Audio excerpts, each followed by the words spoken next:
it's the final video in this series of us talking about the Florida Gators roster, done QBs, done art running backs, tight ends, offensive line, receivers, the defensive line, the linebackers room. So now we're heading into the DBs. We're going to be doing the corners, safeties, and the star position. So it's going to be a lot of players' name here because you're basically getting 3 positions in one. So hang out with us. It's going to be a pretty long video here. Let's start out with the star position because it kind of, when they're announcing like the expected starters for the games at the stadiums, they announce it under the linebackers, which is very interesting. But like it's a corner role in my opinion. Yeah. So the 2 names that will be starting, they're probably gonna be 50-50 playing time: Sharif Denson and Aaron Gates. Sharif Denson's played a good amount over his last 2 years here, started most of the games last year, if I'm not mistaken, has been a really solid to good star for us. He's a veteran in this room now. He was a 4-star recruit out of high school. I think what you're getting from him is good experience now, hopefully some seniority, maybe some leadership ability from him, and physicality while also having good speed. Yeah, he's interesting. Like, I think I don't know if he's I feel like he kind of is similar to a lot of the guys in the DB room where you feel pretty good about it. I don't know if it's like he's proven to be like a high level SEC player. Maybe you could take that leap this year, but like, I don't think you worry about the position. Like, that's not going to be he's not going to be the weak link in the secondary, I don't think. No, I look at him as like a high floor player. I don't think, I mean, he could have like that high ceiling, but like, I think he's a high floor, but I think he has the lower ceiling of the 2 names we're mentioning here to start. I agree. I'd very much agree. And, it's not trying to be negative towards Denson because I thought he's played some really good football. He's had some really good moments. I just think when we look at the next guy here, I mean, one of the best abilities is availability, and Sharif Denson, I don't know if he's missed a game since any time they tried to put him out there. But then we look next year, Aaron Gates. So I think he's going to be fine from his injury he suffered in the Ole Miss game, I believe it was. But, I mean, you remember Tennessee, I think it was, when you really had that breakout, like when he started breaking out for everybody against, I think it was Tennessee. Then that Georgia game, he's all over the field getting a pick. Against LSU, he's all over the field making tackles and everything. If Aaron Gates is 100%, I think he should start. And I think he's a really, really good player who has the potential to be one of those best slot corners in the entire country. Yeah, I agree. I think a healthy Gates is probably, I definitely agree, gives you the highest ceiling. And I also probably agree, like, should probably be starting. I mean, I think, like, if you remember, like, when we've talked about earlier this offseason, because we've kind of previewed the defensive back room a few different times, like in its different iterations as they built upon it. When we were talking about the star, like, we almost, I don't want to say wrote Aaron Gates off, but I think we were both very concerned about his availability and timetable for return from that injury. We were worried that could cost him decent amount of this upcoming season. But I mean, it seemed like he was back to being not necessarily 100%, but on a better track than we thought he would be in spring ball. So yeah, I mean, I think the entire thing here with him is health, but I think with the way he flashed last year, like, assuming he hasn't lost a step, like, during the recovery process, I do feel like he gives you the best bet of, like, elevating this defense. But I think either way, you feel all right about this position. Like, I think either it's a potential high end position if Gates is back and playing at the level he was at the end of last season, or it's at the very least a position you feel pretty solid about with Sharif Denson on the field. Yeah, I forgot to mention their heights and weights and stuff, but Denson's 5'11", 191. Gates is just about 6 foot, 189. And Gates a bit smaller. I mean, he's taller, but weighs a little bit less. He still has a great tackler. He's making all sorts of tackles for loss. Yeah. I was watching the Georgia game again, and I mean, he was just all over Georgia in that game until, like, everyone was hurt, it felt like, in the secondary. And yeah, I think it's going to be real fun to see how those two battle for that starting job. Denson, a true junior, and Gates, a redshirt sophomore. So we got him for, hopefully we can still have each of them for another year here. I mean, Gates could technically be here for another 2. But like I could see it, Gates, if he has like that breakout season, end up being like an NFL type of player. And then I mean, you're looking at a senior season from Denson in 2026, which would probably be a really solid lookout for you right now. The next two names are three names, I guess I'm going to mention. Alfonso Allen, who was a transfer from Baylor. He's, I believe, a walk-on, but he's 5'11", 195 out of Miami, who, for a walk-on and like someone that you don't expect to play, I've talked to people. I mean, we saw him play in the bowl game a good bit. He had a pick. Is a pretty solid guy to have. I mean, I don't expect us to see much of him outside of maybe garbage time or, like the bowl game situation, what happened there. But I mean, it's solid to have there. And then Javari Flowers, the true freshman. Oh, I closed this stuff out real quick. I don't expect us to see too much of Javari Flowers this season. I mean, he reclassified from the class of 2026, so he's going to be a year younger than everybody else. He is 5'10 and a half, 165, according to 247. So he could have like another 5 or 10 pounds on him when he officially gets weighed out on campus and everything when the fall roster comes out. But I don't expect us to see too much of him. But like a former top 100 recruit is going to be someone to keep an eye on in a couple years to come. So on Flowers, correct me if I'm wrong, and I'm not saying that like an extra, missing a year of high school is not still like less development than you would typically get, but is Flowers not older? I thought he was older for being reclassified. Like I thought he was like the same age as the guy as the normal incoming freshman. I might be wrong about that. I was under that impression. You might be right. I'm not 100% sure. It would make sense, but I mean, only 3 years of high school compared to 4 could mean it could mean a good bit. 100%. I totally agree. Like I think not having the senior year of development is more significant than being 17 or whatever if he's younger than everyone else. But yeah, I agree with that point. I don't think you'll see him a ton. I mean, Alfonso Allen, I don't think you'll see him a ton either. I mean, obviously had the nice moment in the bowl game. I don't think you really expect just to need him. I mean, I guess what I'll say is that not many teams can go 3 deep at the nickel. So that's a good thing, I guess. Flowers is 18. Okay, that's what I thought. And a name I'm going to mention for like every position here, Michael Caraway Jr., the Southern Miss transfer. We know they brought him in to have a bunch of flexibility to play really all around the defense. So if like, let's say Gates isn't ready, then Denson's going to need some help there at nickel star. Mark saying he's not a nickel though. I mean, I feel like he's too, unless he has really good length, which I'm not sure. I feel like he's too small to be a corner. And I know he's not a safety, so I'm not sure what else he would be. Like, I know they also like him as a returner, but like, I doubt they just brought him in to be a return man.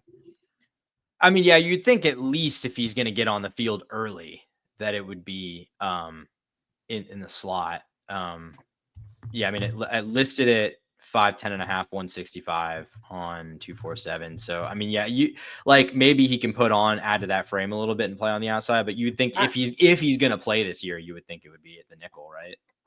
Yeah. Rivals has him listed at 5'11, although that could just be them rounding up.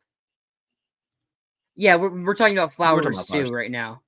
Mm-hmm. Yeah, I mean, again, it's like we don't really know exactly. He's not even on the roster yet. We haven't seen him practice at all. So it's like maybe we're wrong here, but like I don't know his length. Maybe he has some really long arms that allows him to play some boundary corner.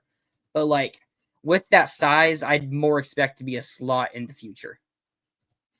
Yeah, with these DBs that aren't on campus yet, it's kind of just guesswork, especially when they're sort of tweeners, like not necessarily exactly clear where they're going to play. So, yeah. So I think this next part right here, we're going to talk about the corners, might be the most fun and interesting because I've seen people talk about this room in all sorts of different ways. I've seen people talk about it as the biggest weakness on this team. I've also seen people talk about it as maybe one of the potentially best corner rooms in the country or in the SEC. And it really depends on how you look at it. I mean, so you look at Devin Moore, who, when you look at like his PFF grading, when you see how people talk about him, is maybe one of the best corners in the country. But the one thing you don't look at is, if you do, maybe, is his injury history. It's like, it's not a matter of if, it's more of a matter of when. It feels like, you're hoping he's due to have a healthy season here, but like looking at his first 3 seasons, he's missed at least like 6 or more games. It feels like in every season. So, you hope he stays healthy and you get a full year out of him, because if you do, you're getting a potential all SEC level corner here in Devin Moore, which you're going to need after losing Jason Marshall and Trequez Bridges. But you don't know about the injury. We have him listed at nearly 6'3", 6'2 and 3/4, 199. So he has the size, and we've really liked him. I remember coming out of high school, did we flip him from Notre Dame, or were we battling Notre Dame? I can't remember. But like I remember he was like ranked in the 200s, but like it was a real battle with Notre Dame. Both schools really liked him. And we saw it as a freshman. If you remember, Devin Moore was on the field on the last drive of that first Utah game in Billy Napier's tenure. So they've really liked him for a long, long time, and just get healthy and we can have a really good season with him. Yeah, looking at the corner room, I'd say I definitely fall into a middle ground category between biggest weakness on the team and potential to be one of the best cornerback rooms in America. I mean, like starting with Moore, yeah. I mean, I think we all kind of know the deal with Devin Moore. He's looked really good when he's on the field. It's just like you said, staying on the field. That's been the problem for him. I mean, I think I don't think it's unreasonable to say he's an all SEC candidate if he plays 13 games, 14 games, however many games Florida's playing.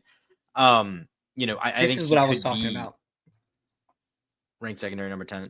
I mean, that's pretty wild to me. I guess I'd have to go through and look at who they had above and below, but I mean, I think there's just a lot of questions with it. It's not that I think it's a bad group by any means. There's just a lot of questions. And I think the biggest one of them is can Devin Moore stay healthy? Because I think so much of whether the secondary is, something you can feel all right about or something that's maybe a major area of concern could be as simple as, is Devin Moore on the field or not? Yeah, I mean, it's going to be interesting. If he can stay healthy, I mean, it should be a pretty fun time with him out there. Next, I think it's more of a 2-man race here for this starting corner position. I think I'm personally in the opinion that it will be Dijon Johnson. I mean, everyone's going to be joining the Cormani McLean hype train. I mean, if you saw the recent video the Florida Gators posted, and there was the image of Cormani just looking jacked, like he's put on the weight, like he might be there at his weight now that you want him to be at, because his spring roster he's listed at 6'1.5", 182.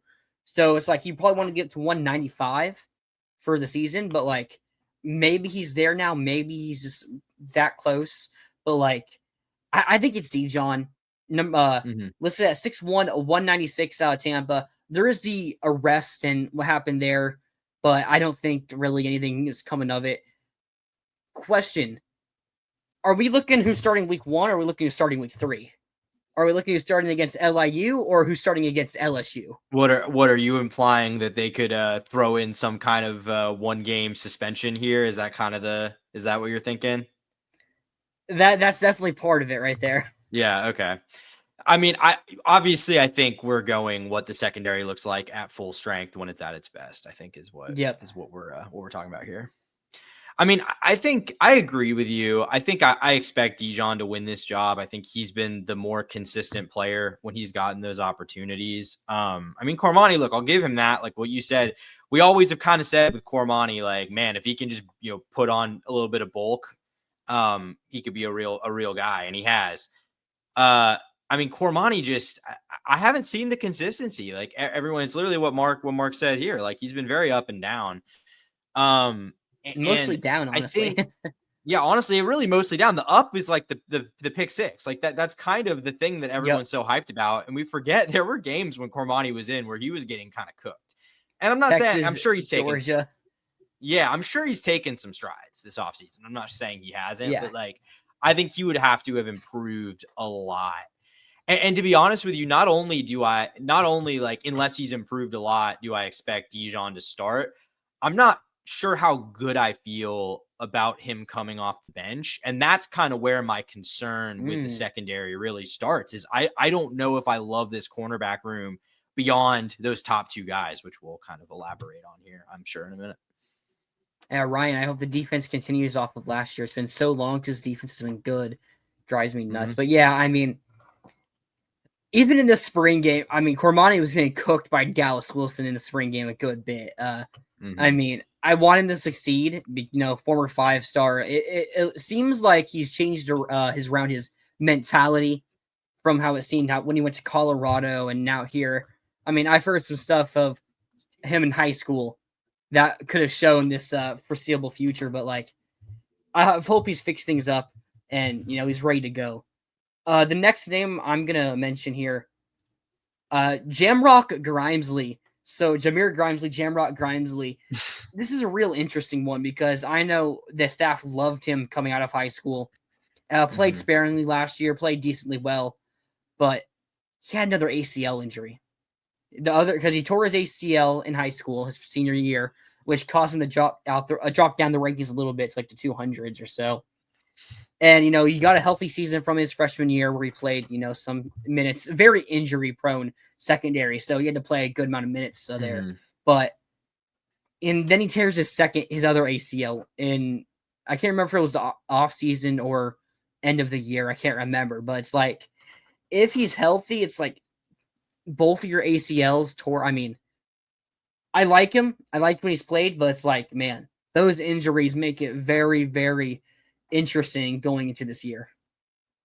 Yeah, I'd be a little surprised if he ends up seeing any major role this year, unless there's just really significant injuries. I think, obviously, whoever doesn't win that other cornerback battle between Cormani and Dijon, and I assume the other guy we're going to talk about in a minute here, Michael Caraway, I would say you're probably looking at as the guys that would step up in a depth situation. Yeah, honestly, I wasn't even going to talk about Caraway next. I was Oh, going to talk okay. about the freshman. Wow. Oh, okay. I'm That's going to talk fair. about Ben Hanks, Mhm. 6'1", 180. Like he needs to put a little bit of weight on. He had an off season with Tyler Miles. Not as far off as like Cormani was, but like a little bit off there. But needs to get there. I think he's going to be there. And I watched him during the spring game. He had some good battles with Dallas Wilson and some other receivers. I mean, there's a reason that on 3, I think it was, had him as a 5-star. He was a top 50 player in the class, the all-time leader in picks in a season in Miami high school football history, which produces a lot of very good defensive backs. So that's really impressive to get there. I mean, we've seen it many, many times with Florida corners that they can produce their freshman year. Maybe not week 1, but like once you get halfway through the season where you're starting to feel some injuries and you can get him in a bit and he just keeps playing, keeps improving throughout the season. And by the end of the year, you're going into the next season with him as a freshman all SEC player and one of those guys that you're looking to take another step heading into their sophomore season. Yeah, I think that actually makes sense to go to Ben Hanks next because I think he has depending on how things break, could be like an X factor player in the Yeah. secondary this year, just because like I don't necessarily expect him to play that much if things go well. Like if things go according to plan, you'd think you see much more of Devin Moore and Dijon and Cormani. Like you would think that's more what you're seeing here, but Mm-hmm. like we've just seen injuries at this position at this position. And if you find yourself in an injury situation, like kind of talking about like we'll see, where Cormani's at, Ben Hanks being a guy that can play and play at like an above average level in a promising way, that could end up if you catch some bad luck from injuries, that could be the difference between it being a successful defense and it not. If Ben Hanks ends up Yeah. being a guy that you can put out there. Yeah, so next we'll go to the guy you mentioned a little bit ago, Michael Mm-hmm. Caraway Jr., the Southern Miss transfer. We mentioned him. We talked about him for the star position. We know he has positional flexibility. We like getting players with that. I honestly just don't know. I Mm-hmm. mean, I didn't know about Trapez Bridges, Mm-hmm. last year going into the season, and he ended up Yeah. getting himself drafted with how well he was able to play down the stretch of the year there. And maybe Caraway, you can get some flexibility there, and he could end up producing really well for you. But it's really hard to say right now what we will get from Caraway. So Mm-hmm. I'll say he gives you some depth. I mean, hopefully you don't need too much of him, Yeah. I mean, because I don't know if he can really give you that much good play. No, that's literally what I was about to say. He gives you depth, but I don't think there's any guarantees it's good depth. No. Triquez Bridges was coming in from Oregon, and I mean, hadn't done a ton in his career, but I think it was easier to see him taking that jump. Like Michael Caraway was on a horrifically bad team the last couple years, didn't really, even in the Sun Belt, didn't really make a major impact. Like wasn't like an all Sun Belt level guy. He was kind of just like No. a run of the mill starter. I mean, I think if you got Michael Caraway playing like majority snaps on defense in a game, I think you're in big trouble. Can he come in and give you some snaps here and there? You would hope, because he's a veteran transfer and the staff took him. But yeah, I think it kind of felt like at the time, and it still does now, that he was just a body that Florida needed, because otherwise you're relying on like two true freshmen, one of which wasn't even there in the spring, who we'll get to in a second. Yeah, before we get to that, we also have Teddy Foster. Haven't Mhm. heard too much about him. You know, he was like in the 700s. He's going into his redshirt freshman season now, 6'1", 182 about. Uh, I know he was a take from Corey Raymond. He was a big Corey Raymond guy, so I was honestly surprised we kept him in that class, but we did. Mhm. And I mean, you know, maybe he does end up being a bit better than we could have thought, but like, I don't see him doing too much. We didn't really see him at all last year either. So, and 182 still, so he would probably need to put on a couple more pounds there before he's even ready. So, we'll see. But we'll get into Onis Conan, who I got to pull up as well. I don't believe he's on campus yet. I believe he was having to figure out some visa things. I've heard it's like, oh, it's good that you don't have to worry about him not making to campus. But 3-star, 359 in the composite, listed at 6'1", 180. Real track speed is like the big thing I've heard about him. I'm Mhm. pretty sure he was a track champion in high school and everything, or ran track at a high level in high school. So you're getting someone that can give you really good speed in that secondary. A bit small, so I don't expect you to get too much out of him his freshman year. But you know, when you have really good speed like Onis Conan, you take a year to develop him or two and see what you get with him. Yeah, I mean, I think he'd have to be pretty advanced, especially coming in the fall, assuming we're correct about that. Um, you know, I like, I just look at it. It's like you would just think that even in like a disastrous injury situation, that like Ben Hanks would see the field first. Grimsley would see the field first if he's assuming he's able to go.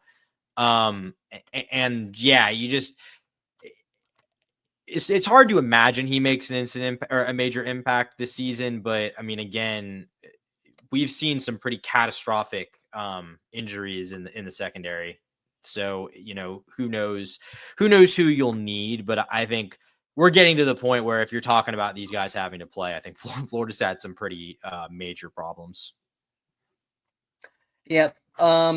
Let's just go back. What would you grade the star position? I think we're looking at a Grade. healthy Gates and us, Mhm. Denson, Flowers, maybe Caraway, and Alfonso Allen. What would you grade it? I'd probably go like B plus, because I think both your top two guys are trustworthy. I think one of them in Gates has the potential to be even more than that. I mean, maybe I don't want to say Denson doesn't either. I just think we've seen more flashes of it from Gates. But I wouldn't put it any higher than that, because not a lot of depth and just injury concerns about Gates and his health. So I think that limits it a little bit. I mean, maybe you bump that to A minus if you can give me like a guarantee that Aaron Gates is good to go, but I'm not sure we're there yet. So. Yeah, I think Gates will be fine. I'm gonna go A minus because I think you have a Mhm. pretty good floor there with Denson, and I mean you're gonna get Gates a good. Even if Gates is injured a little bit at the start of the season, he's gonna play most of it. I would be shocked if he didn't. And then you got some freshmen there in Flowers and Allen and Caraway can split time there if you need. So Mhm. I think you have the pretty good floor while also having a really high upside there. So I think it's worth an A minus to me. What would you That's give the fair. corner room? Corners, I'm probably sitting at a flat B. Mm-hmm. Um, I think I feel pretty good about the top two guys. Well, I shouldn't even say pretty. I feel like I feel very good about Devin Moore when he's on the field. I feel pretty confident that one of Dijon or Cormani will be good, emerge as good enough on the opposite side. I just really don't love the depth here. I think any injuries get me very concerned. Any injuries, and you're possibly turning to Ben Hanks and asking him to lock down SEC receivers as a true freshman, which even if he's good, is just not an ideal situation to be in. Like, I don't think, especially given that I can't look at it in a vacuum and have to take Devin Moore's injury history in account. Like, I don't really know how you could go much higher than B. I think that's kind of like the highest I can give. Yeah, honestly, I'm a bit surprised you gave it a B. I thought you were gonna go like a B minus there because I was also thinking B in my head. So like, I think you have the upside. Like Devin Moore, you've seen good production from. Dijon played pretty well last year. I think he's like ranked at 109 out of high school, so close to a top 100 recruit there. So I really like it, and I mean I like it if you can stay healthy because then you are still giving Cormani. If you can stay healthy with Moore and Dijon, you're still allowing Cormani to play a little bit and maybe get acclimated to playing some SEC football. And it's like we've mentioned with Ben Hanks, or I mentioned earlier, where if you can play him a little bit throughout the season, then by the end of the year, he's playing like some pretty good football. I mean, I can get that with Cormani, and you lose Devin Moore after this year. If Cormani can be someone that you're looking at as a potential really good corner going into next season, I think that could be really monumental for the team.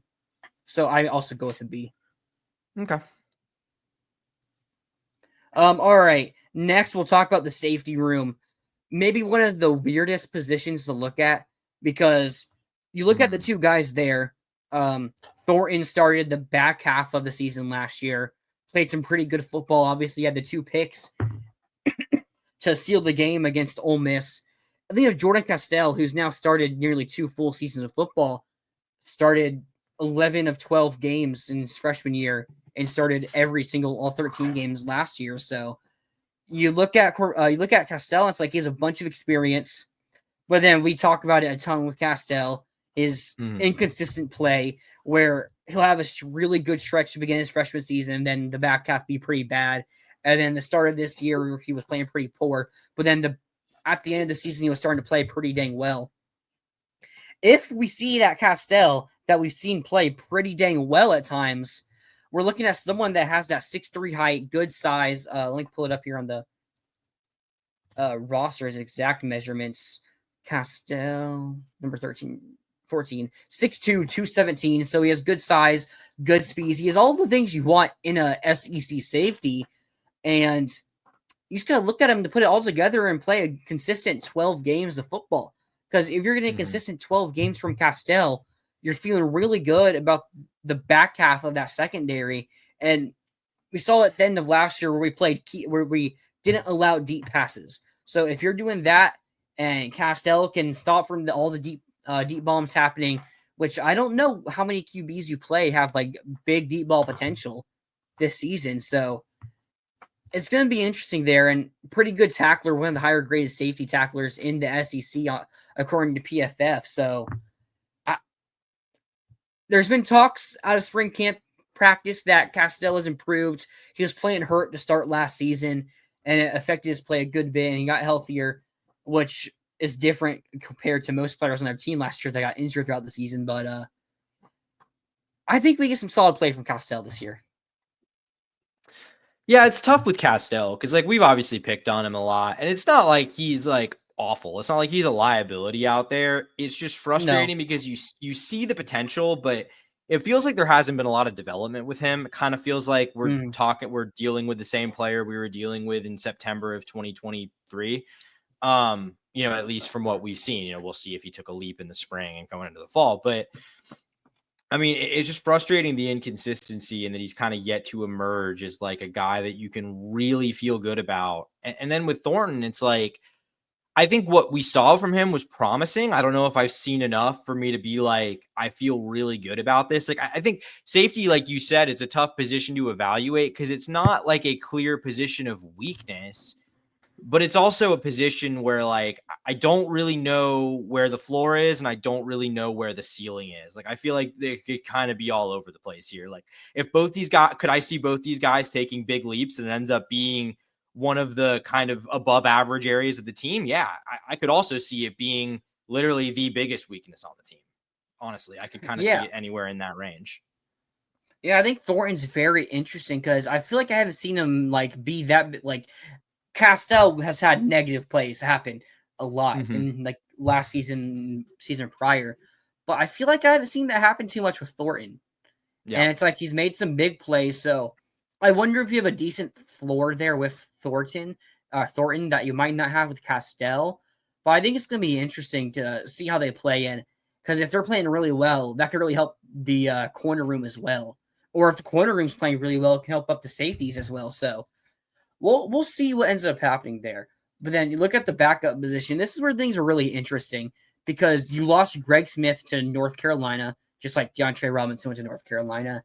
And you're looking at the portal, you're looking at Zaquan Patterson from Miami, who ends up going to Oklahoma State. And you end up not taking a portal safety, which is very interesting because now you have no backup safeties with experience on this roster.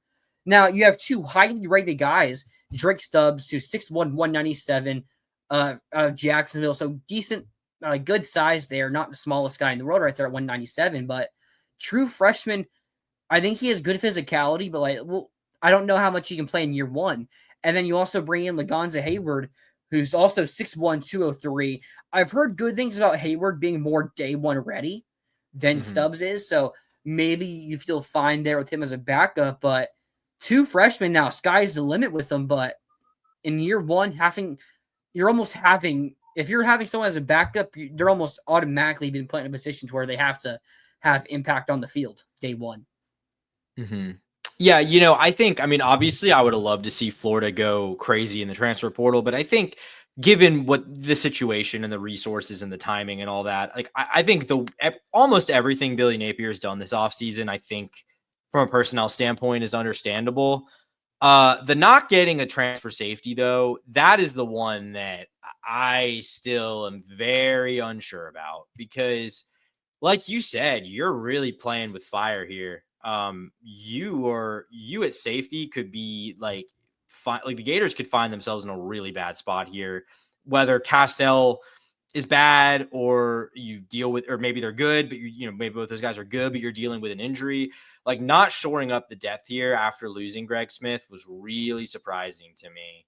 And I mean, and I like both these freshman safeties a lot. I just, it's a lot to ask. I mean, I think we're high on their potential in the long term, but I don't think you can ever really just assume that a true freshman is going to be ready to play immediately, especially a defensive back in the SEC with the level of talent at receiver and the quarterback play in this league. Like, it scares me. And that's kind of why this position, like, I could very well see it being fine, and it's something that we're not concerned about at all. But it doesn't take, like, you don't have to be that creative to see how it could end up being like a real disaster and Achilles heel for this team if you have some bad luck.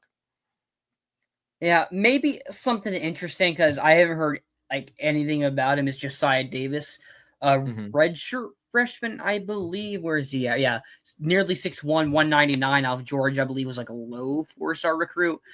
I think he was a safety listed out of high school, but like more of a return man.